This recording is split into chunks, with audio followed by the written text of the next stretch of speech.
Okay, thank you. I'm having relationship difficulties at the moment, and so far in like the conversation today, it's been very much like, so starting over with that relationship in mind. Yes, yeah. And so how do you know when the relationship is no longer serving you? Here is the way we would approach it. So what you've been attempting hasn't really soothed it. It's like that rut that we were talking about, where you feel a little better and then off you go again, and you feel better and then worse and better and then worse, better and worse. But that's because you haven't really gone to the starting place. So if you go to that starting place and you know you're detached, you know you are because you've felt it. You felt the numbness, you felt the detachment, you've felt the motion of your body. You know that your source is communicating with your cells. You're feeling the ripples in your body. You've got physical symptoms that let you know that once you make the change over here. Now, sometimes people have come together without really being in touch with who they are. But when you have really fallen in love, you are tuned in, tapped in, turned on. In other words, that's what that feeling of falling in love is. Unless it's just somebody to help pay the rent, and that's a whole other deal. Is it possible to feel that love if you're an ocean away? We're not even only an ocean away.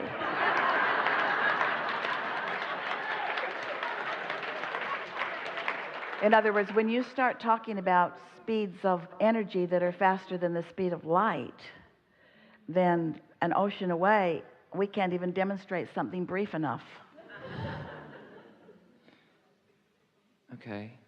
But I just don't be an ocean away from your inner being. Inner being, you're an ocean away. No, it's just that negative thought away. That's all it is. Just that one negative thought. But I'm such a present moment person, and relationships for me are about two whole people coming together and like lifting each other higher. Yeah, two becoming whole people, something more. Two whole people, but you got to be one of them. You can only be in charge of one of them. And so if it's one whole person, then there's a much better opportunity for the other one to come into alignment. But if the whole person is noticing that the other person isn't whole, then the whole person isn't whole either. So interesting. We've both got to be whole, and you're not. Oh. So really, it doesn't require two people being whole, just one. Because when you're tuned in, tapped in, turned on, you are persuasive. But then what about the experiencing of the here and now? Like if you can't experience life with the other person. We liked those words that you offered so much. Let's talk about this. This matters a lot. Because you are really good at being in the now. And everything that we've said all day here today was our wanting you to be so keen at being in the now that you're willing to meditate until you're really in the now, in tune with the whole of you in the now, so that you are tuned in, tapped in, turned on in the now, and allowing momentum to ensue. And then in the now, allowing momentum to ensue. In the now, satisfied. In the now, satisfied. In the now, satisfied. Not choosing not to be satisfied because I can't be with someone I want to be with right now. But in the now, choosing satisfaction anyway. Choosing the relationship that matters most in the now, which will lead to every single other thing that I want. So when you tell us that you're good at that, we say this about a lot of you, just because you're really good at focusing, which is what a lot of people would say being in the now is, really letting whatever the moment is, give it your undivided attention. And we say, oh, that's not the way we would describe being in the now. We would describe being in the now being completely involved and intertwined with my inner being in the now, doing whatever I'm doing. Alignment and then. Over time, we've said so many things about that. We've said,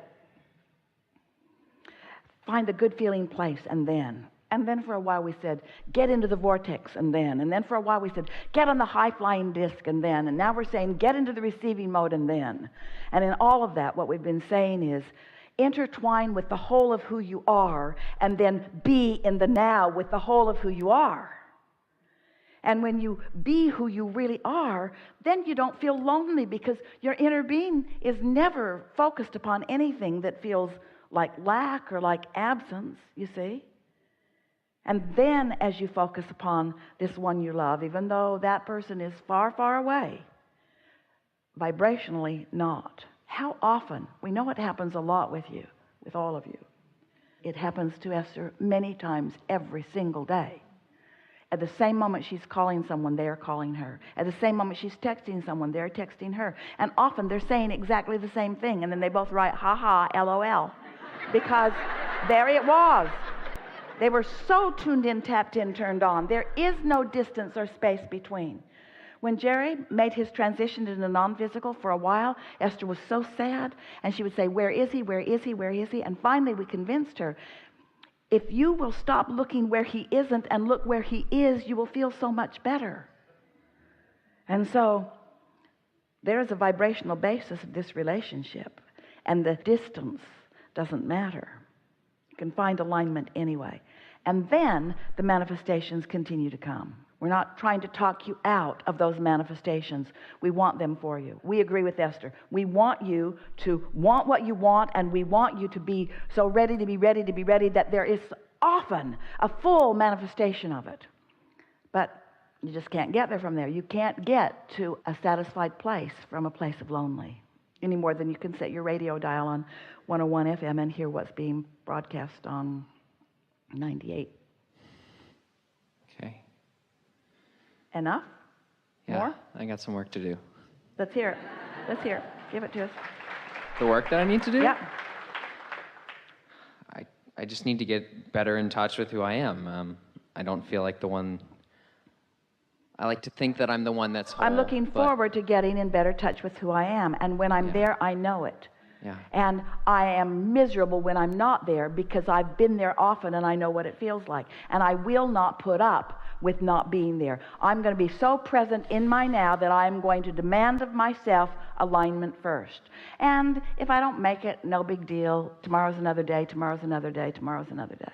But I now know more clearly than ever what I want and what to do about it. We've been telling you for a while, we don't mean it anymore though. We've been telling you for a while that we would rather see you in a state of appreciation than in a state of meditation. Because in a state of meditation, you've quieted your mind way down to satisfaction. But in a state of appreciation, there's still no resistance, but you got lots of momentum going. And appreciation is right on the brink of full-blown manifestations. But do not save your appreciation only for manifestations. Appreciate how you feel, appreciate the love that you feel, appreciate the memories that you hold, appreciate the way your body feels, appreciate your comfort in a moment. You get what we mean. Yeah. Yeah. Really good conversation. Thank Enough? you. Yes.